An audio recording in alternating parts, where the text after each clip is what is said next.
Week 2 of Patrick Lecture 250, Grace, Faith, and Deficit, switches gears a bit, talks about decision making and how you use feedback in decision making. Why would that be part of Grace, Faith, and Deficit? Because it's a deficit if you don't use what resources are available to you. It's a way of hiding the deficit. There's something about talking to another person, even talking out loud to yourself or writing things down, that puts things plainly in front of you in a way that when you're only dealing with your interior mental processes, you can create circular arguments and not notice. You can go into fantasy and not notice.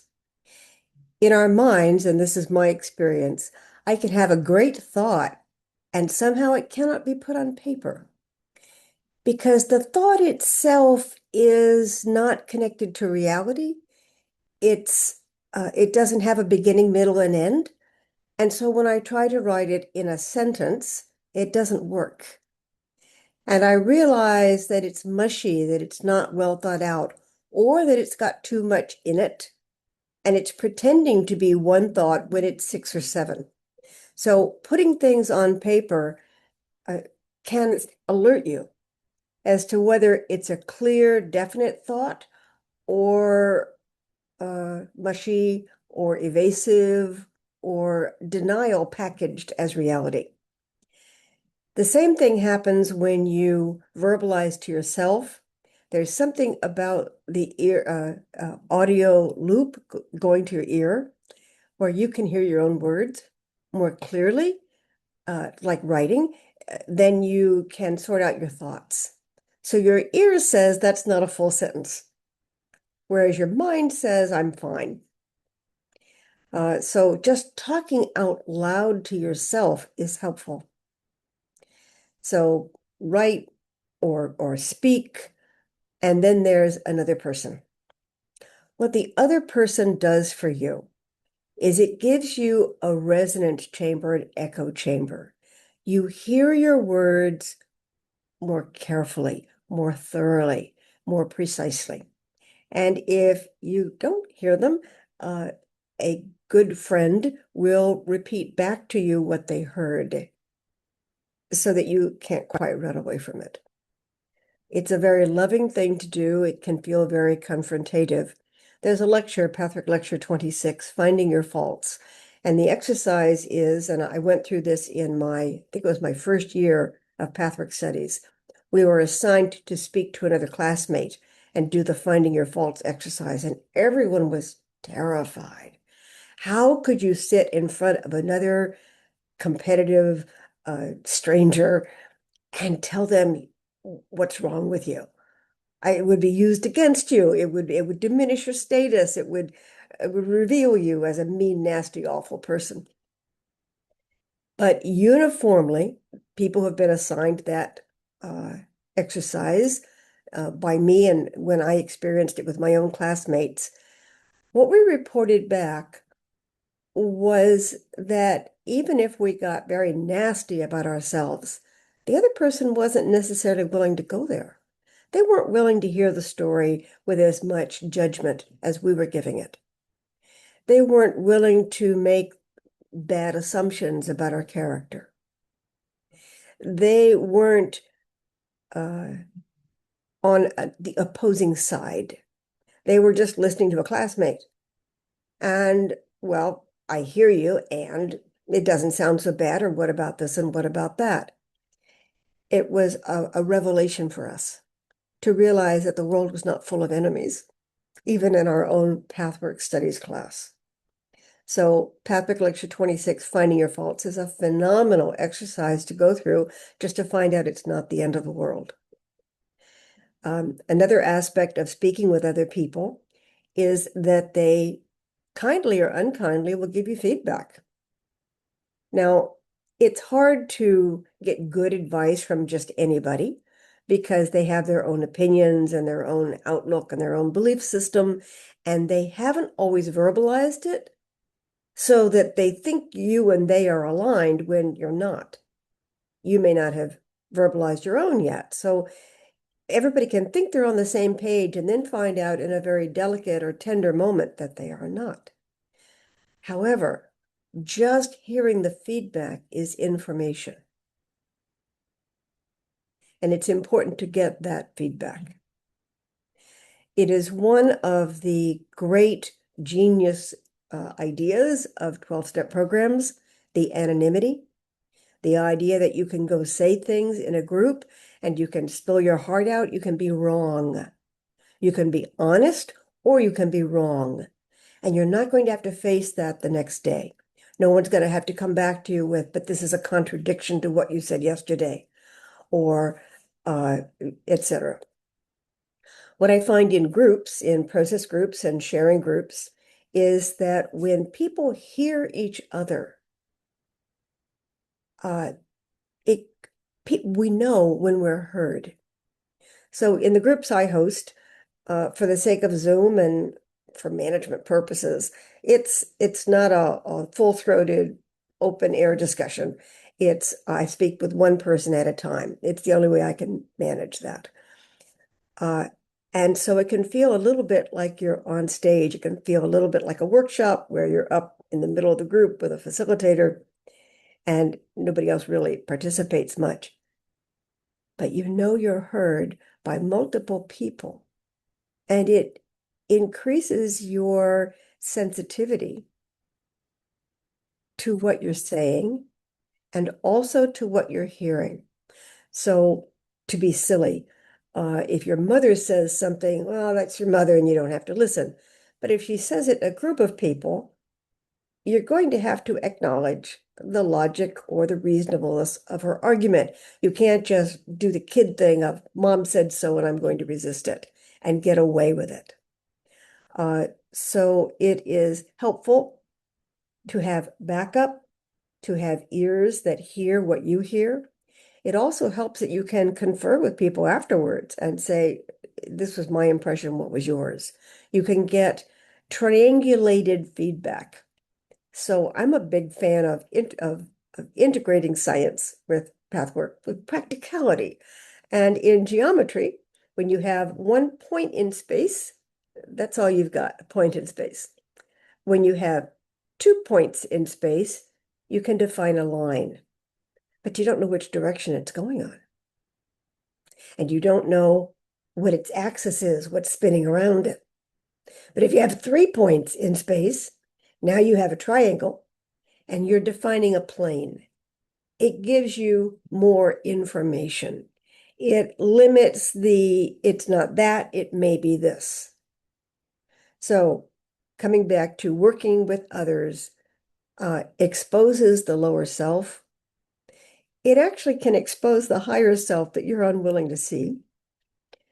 It can help you differentiate an argument so that you're not mixing things up to obfuscate, to hide things, or to only make your point and ignore other interesting, relevant details. So as part of this, I included information from Mutuality, Pathwork Lecture 85, on steps to achieve mutuality, to truly create a back and forth with other people. So if you're not used to working with others, you're going to have to take some baby steps. But if you are used to working with others, then you can improve your mutuality, how you contribute, and how you take. It's a give and take process. So the next section was on masks and illusions. Now, obviously, that has something to do with what we deny and the idealized self-image mask we like to present. Masks and illusions hide the deficit and they increase the deficit.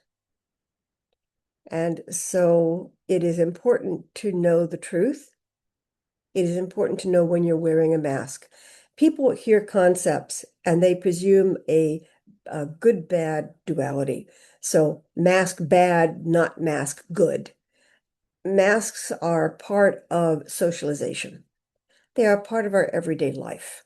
There's no particular reason why you need to reveal your full self to the cashier or the person on the bus or the subway or the gasoline attendant.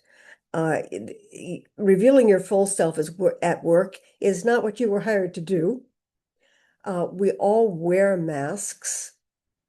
The idea is to be aware of what mask we are wearing, why we are wearing it, and perhaps to make it as transparent as we reasonably can, so that it serves its purpose, but it's not excessive. So that we're not trying to hide behind it, we're just trying to filter the information that goes back and forth. If you ask me how I am, you're not asking about my full medical history. You're not asking me for my resume. You're not asking me for my belief system. So there's a filter on what does this particular person mean when they say, how are you? It's a form of mask. So masks and illusions are not inherently bad as long as you know where they are. To know where they are, you're going to need to be able to practice taking them off in a safe space where you feel comfortable and secure.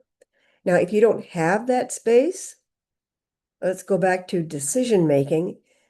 You may need to make some decisions. So not making decisions is how we get trapped in these situations. I can't be honest because I have no place to be honest. And we have to track that back to, I never made a decision to find a place where I could be honest. I never went out of my way to exercise that part of me so that it was strong and independent. I allowed myself to just move with, be moved around by outer events. So that's why I paused in the middle of this to focus on decision making. Now, the last section, I focused on commitment. Commitment, cause and effect is one of my favorite lectures, Pathwork Lecture 196. Basically, what it says is that there's always cause and effect. You're not going to avoid cause and effect. I like to analogize cause and effect to gravity. You don't escape gravity per se. You can minimize it by going in outer space. There's gravity there, but it's modest. You can leverage gravity by becoming an acrobat or a pole vaulter. You figure out what gravity does and you use it for doing something. Instead of it holding you back, it allows you to propel yourself. So there's nothing wrong with gravity. It's a force of nature. There's nothing wrong with cause and effect. It's a force of nature. It's a force of spiritual law. What does that have to do with commitment and decision making? Cause and effect is going to work whether you like it or not. When you don't make a decision, you're not going to be able to address the causes. You may be able to swat away the effects and literally swat them away like you're chasing flies around, but you're not dealing with the reason the flies are gathering in the first place. You're not removing the odor source that's attracting them. So when we deal with some modalities, deal with effects more than cause, I want to call them superficial, not in a negative. I like to allow for the fact that people start on certain modalities, I certainly did, that aren't necessarily deep, but they're a great starting point so that you can locate effects and see their full range. And it takes some time before you develop the ability, the courage, the character to try to figure out what the cause is. I like pathwork because it helps me find causes. And once you find the cause, there are decisions to be made about what to do about that cause that will, of course, have downstream effects. It is all too easy to spend all our time swatting away effects and thinking we're clearing something, and it just surfaces elsewhere. The sentence I like most in Commitment, Cause, and Effect was that as you develop, as you become more aware, it's a form of enlightenment. It's just degrees, becoming more aware, and you gain more understanding. you begin to better understand cause and effect. And instead of it happening randomly, there's a cause, and the effect happens 10 years later. And humans have a really hard time connecting these two. As you develop, cause and effect come closer together until it's almost as if I think a mean thought and I break a glass. And in my world, I think, ooh, cause and effect. Uh, that's a silly thing to say, but it feels like that. And I welcome the ability to connect cause and effect, to see immediately, so that I can make an immediate correction and not have 100 effects that I have to clean up because of a single cause. So that as you become more aware, cause and effect will come closer together. This is why it feels like you're getting worse instead of better. You're seeing more stuff, and you're seeing more deeply, and you're seeing more causes that you haven't addressed. It's all oozing out of the basement like a monster at you. Uh, but it was there. So whether it oozes up and engulfs you, or whether you pick at it one at a time, it's still there. Uh, Sometimes it's useful to see the full effect, but it can be overwhelming. So making a commitment will strengthen your resolve to deal with what you see, to find the causes, and that's a decision. And that's why in grace, in faith, and in deficit, decision-making is always going to be a part of it. We are human, and our ego governs our lives. The idea is not to get rid of the ego. Pathwork takes a different approach than some modalities that people think it says get rid of the ego. I don't think it says that, but that's what the teaching hints at. Pathwork wants to strengthen the ego. The ego is the one that's going to make the conscious decisions that will affect reality. The information that the ego uses to make those decisions comes from an inner knowing, and it is a partnership that we develop with the real self. And that's how all this is connected.